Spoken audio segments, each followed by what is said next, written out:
Hey guys, welcome to this quick tutorial where we'll explain how to receive money on Skrill. So let's get started. First, open the Skrill app or log into your account on the website. Once you're inside, there are three main ways to receive money on Skrill. Method 1.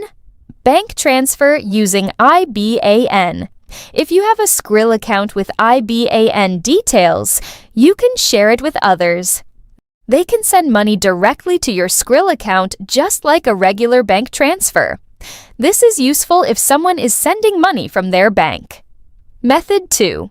Skrill to Skrill transfer. Tap on the transfer option and choose Send to Skrill account. Then, simply share your email address or phone number with the sender. They can use this to send money directly to your Skrill account instantly. Method 3. Request money. Easiest method. Go to the Request Money option and create a payment request or payment link. Enter the amount and generate the link, then share it with the sender. The best part is that the sender doesn't even need a Skrill account to pay you. Once the payment is completed, the money will be added to your Skrill balance. And that's it.